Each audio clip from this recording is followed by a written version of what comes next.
pleasure is never preceded by effort or pain or trials or whatever buzzword that you want to use. It is easy. It's free, right? There's no price that you have to pay to get pleasure. But the thing about pleasure is that it does not last, and it's not truly what we want. It's fleeting. On the reverse, I think that fulfillment and joy, what we truly want out of this life, that gives us purpose, is a different side of the same coin as pain. I do not think that you can have fulfillment and joy in this life without trial, without going through something. There's a cost associated with that. And I think that the more pain, the more trial, the more the struggle is, the greater the fulfillment is on that other side.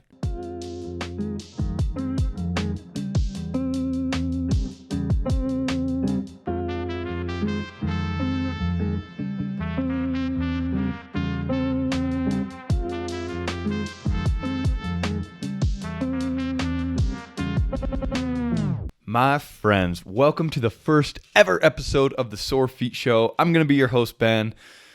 And guys, I am just so freaking excited to do this show. It's something that I'm very passionate about, that I've been looking forward to doing. And I have just a lineup of incredible, incredible guests that selfishly, I'm just really, I'm excited to interview, to learn from them and to kind of dig into who they are. So don't worry. The Sore Feet Show is not going to be a solo type podcast. It's not just going to be me blathering on for 45 minutes every week. But I did want to get on this first episode and just do a solo one, just so that I can explain the premise of the show, kind of go into who I'm going to be bringing on, what we're going to be talking about, and kind of what you guys can expect. So the boring stuff first. I know that's a great way to start a podcast, right? The boring stuff first. Is we're going to put out an episode every single week. Let's say on Tuesday, right? That sounds good. Every Tuesday. I can decide because this is the first one. On every Tuesday, we're going to put out an episode that'll probably be roughly 45 minutes in length.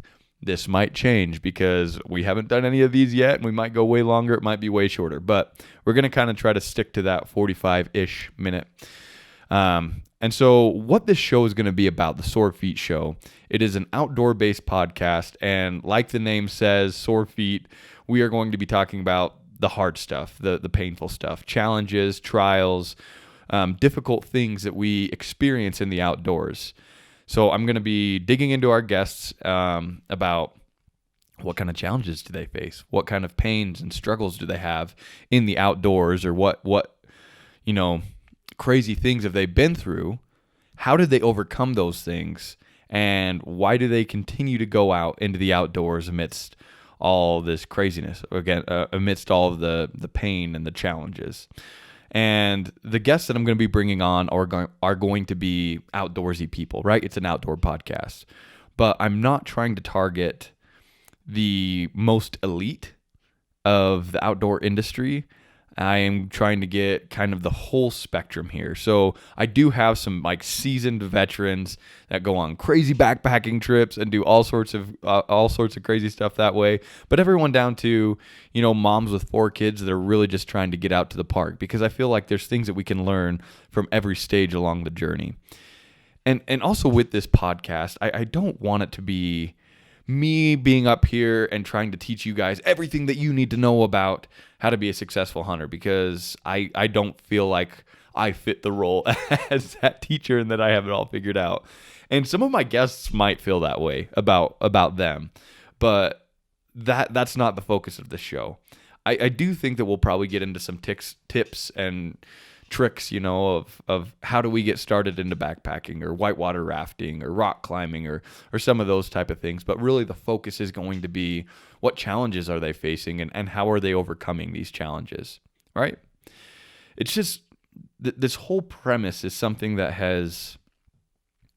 it's been on my mind like almost obsessively lately, about pain, about struggle.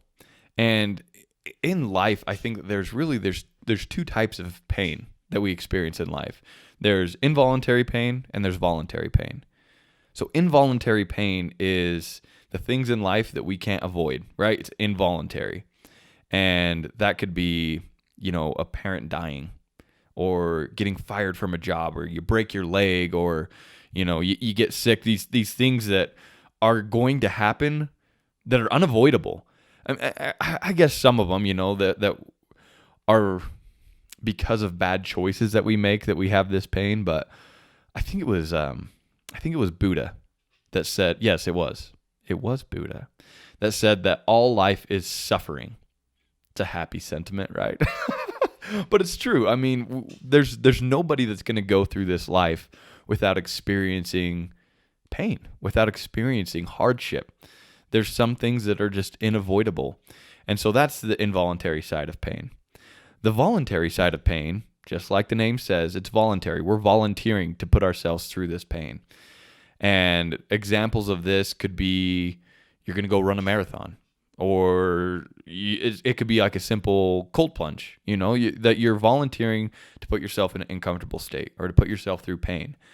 And I think that I know that the more that we do things voluntarily, painful things voluntarily, the better equipped we are to deal with the involuntary pain that we are going to experience in life. I kind of like to think of it. I know the brain is, I don't know what the brain's made of. I'm not a neurosurgeon or anything like that, but it calluses, right? The more that we do difficult things in our life, the more callous, the more strengthened our mind becomes to deal with the stuff that life's going to throw at us. An example of this is this year I signed up for my first ultra marathon. And I mean, just look at me. I'm not a runner. I've never considered myself a runner, especially a distance runner. But I signed up for this race, and I had to train a lot for it. I ran a couple road marathons, just countless miles in preparation for this. It was a Beaverhead 55K. And I think that those type of things help strengthen us. I mean, I remember the first time I'd signed up for a half marathon. This was like almost a year before. I was like, I'm going to run a 55K. And I hadn't been running at all. And I signed up for this half marathon in Boise. And I'm kind of training for it. And I haven't ran in forever. It was difficult. And it was my longest run before this race. And it was a 9-mile run. And mentally, I was like, oh my gosh, 9 miles. And the whole time I'm like, this is so far. This 9-mile run is so far. Oh my gosh, I can't even imagine doing a 55K, which is 34 miles. And in rough country, this was on the road. But I did it, and I continued to train.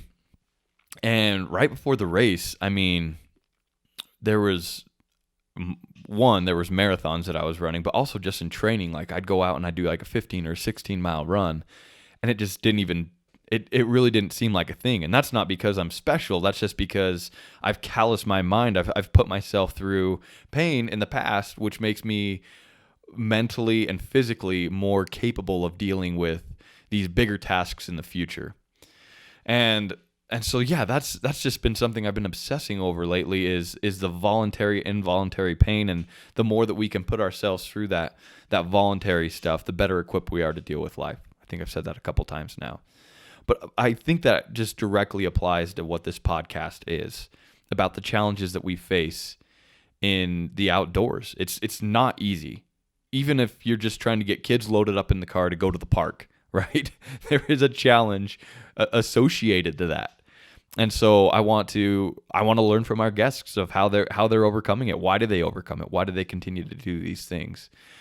And I feel like the things that we do in the outdoors can be a great reflection or a great building opportunity, that North Star, to help us in our everyday life. I was talking to my cousin, and he's going to be a guest on this show for sure. And he was talking about elk hunting, and he's just obsessive about elk hunting. That's like his thing. And he was telling me that elk hunting is his like North Star, right? And that the physical side of it, the mental side of it, it just equips him to deal with life better. It keeps him in shape. It keeps him mentally focused. It helps him learn how to deal with disappointment and trials. And it teaches him about consistency, that consistently going out and trying and trying and failing and trying again is what gets you the end result. And you might do that the entire season and not get an animal. But he was talking about that being his North Star in his life.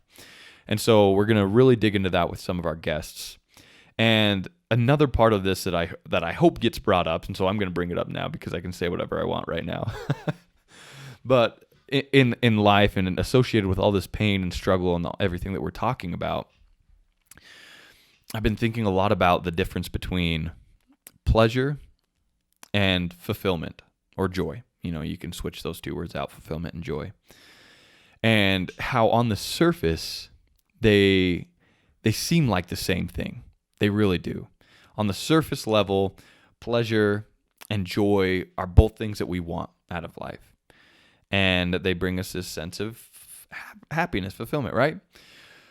But pleasure, I think, it masquerades as joy. It masquerades as fulfillment, and it's a great lie. I think that if we're honest with ourselves, and I think that this probably applies to everybody. I'm not going to say for sure because I'm not you. But for me, if I look inside myself, if I'm living an examined life, which I try to do, what I really want out of this life is joy and fulfillment. Like that, I base my decisions off of wanting that sense of fulfillment. And I think that the pleasure masquerading as fulfillment, sometimes we chase that because on the surface, it kind of looks the same, right? But pleasure is never preceded by effort or pain or trials or whatever buzzword that you want to use. It is easy. It's free, right? There's no price that you have to pay to get pleasure. But the thing about pleasure is that it does not last, and it's not truly what we want. It's fleeting. It does not have your back.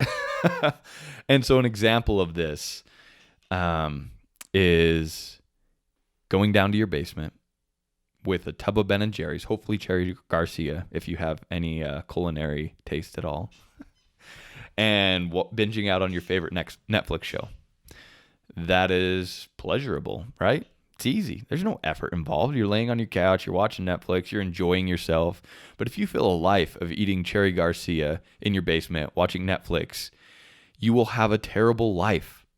I don't think that many people can disagree with me on that. There's no purpose to that. There's no fulfillment. There's no joy associated with the ease of sitting in your basement and binge watching Netflix. On the reverse, I think that fulfillment and joy, what we truly want out of this life, that gives us purpose, is a different side of the same coin as pain. I do not think that you can have fulfillment and joy in this life without trial, without going through something. There's a cost associated with that. And I think that the more pain, the more trial, the more the struggle is, the greater the fulfillment is on that other side, right? So let's go back to my one running example with the Beaverhead 55K, that ultra marathon. And I'm not trying to like puff myself up, like saying that I'm a runner, but it just is. It's a easy.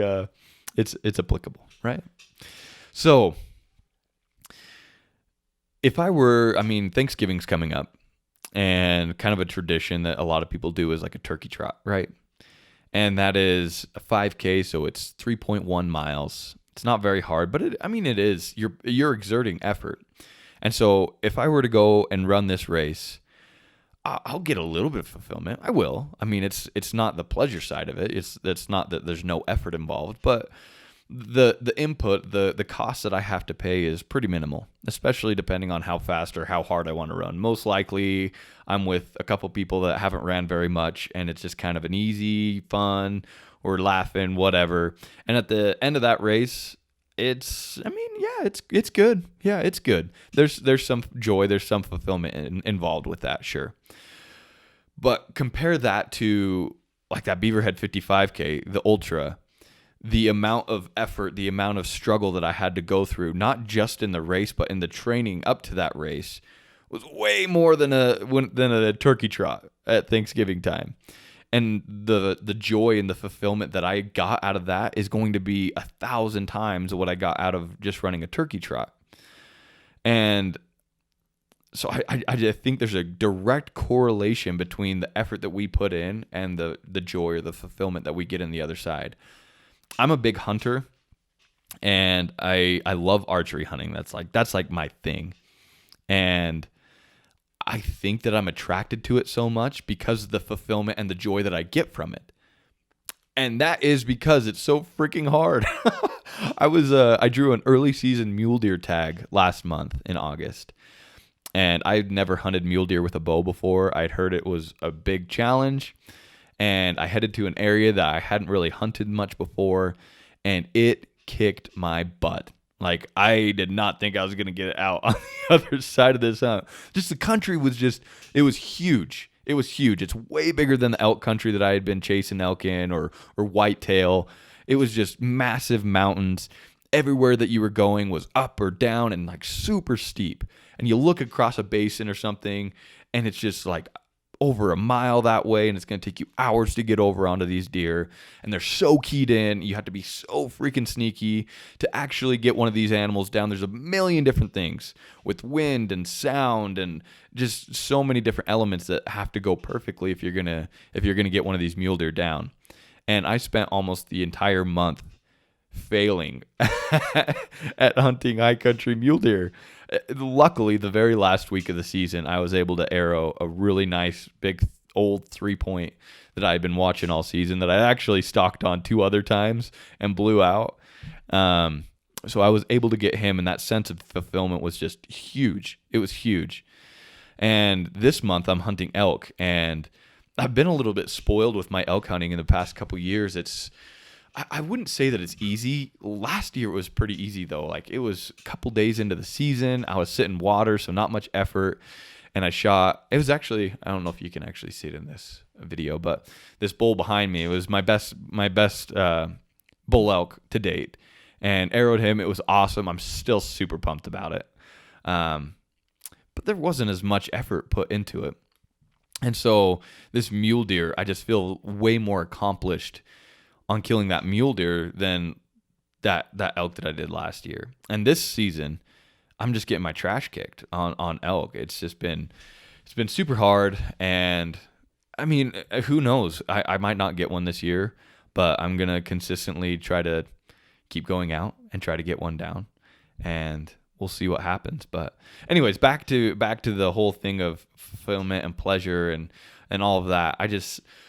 I think all this ties in, and that's why, if I was interviewing myself, why I continue to go back out amidst all these challenges in the outdoors is so that I can get that sense of fulfillment, so that I can get that joy. And part of that is I'm going to go through trials. And I think that that's something that's not often talked about. I know, especially in the hunting community, people try to act macho, that, oh yeah, it's fine, it's whatever, or I'm just a killer, and maybe some guys are, and I know there's a lot of guys that are way better hunters than me, but one of the reasons that I do it is just it's hard. It is hard for me, and I get so much fulfillment out of it when I actually get something down.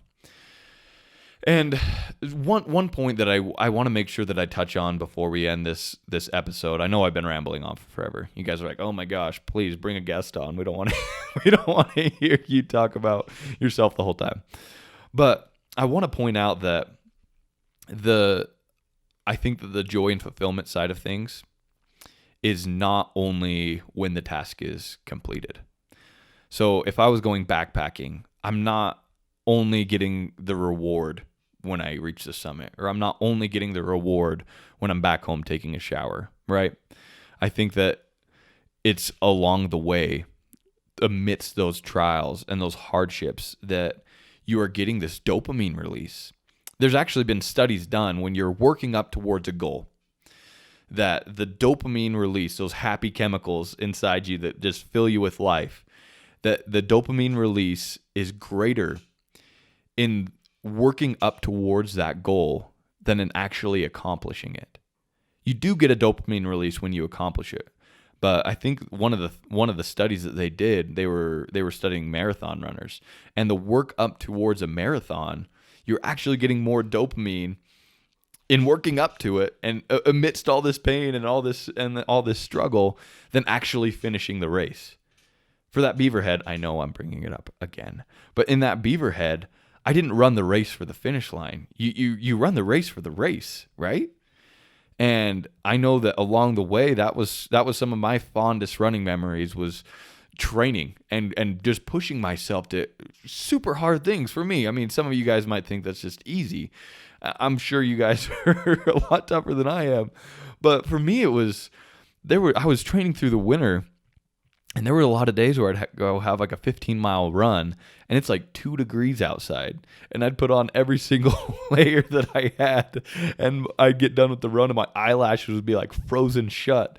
And those are awesome. That's awesome. When I thought I was going to lose my fingers on these runs. And yeah, I mean, it's sometimes in the moment it's not fun. But looking back and you get done with those runs and you just get that sense of fulfillment and that joy. And I just think that applies to about anything that we're going to do in the outdoors, because going into the outdoors is not going to your basement and watching Netflix. It's difficult. Whether you're going on a backpacking trip, that's difficult. Whether you're kayaking, whitewater rafting, it's difficult. It's not easy.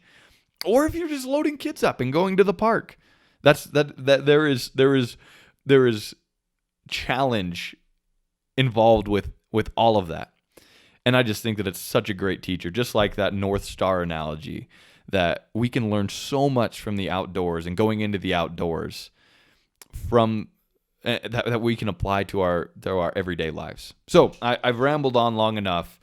I think I've kind of laid out the premise of this show, and we're really going to dig into some of these guests and sink our teeth in and see what challenges are you facing specifically, or what challenges have you overcome? What crazy hard experiences have you had? How did you overcome those? Why do you continue to overcome them? I've talked a lot about my take on it, but I'm excited to learn from these guests. The Sore Feet Show, guys, so very excited to do this. Like I said, we're going to try to put out an episode every single week on Tuesday, about 45-minute episodes. And I hope you guys stay tuned and join along with us on this journey that I truly think is going to be pretty incredible. Like I said, I have just outstanding guests lined up, from seasoned veterans to the moms taking kids to the park. And I just think that there's so much that we can learn from each other here. And if you guys have anything that we specifically want to cover, reach out to us. If you guys have anybody that you know that you're like, I've got to get this guy or I've got to get this girl on this show, send them our way. Or if you want to get on this show, if you're like, oh, this just resonates with me, I've been through all this crazy stuff and I have these just great insights, please reach out to us. We'd love to get you on the show, try to work it out. The Sore Feet Show, guys, episode 1. Thank you for watching, and stay adventurous.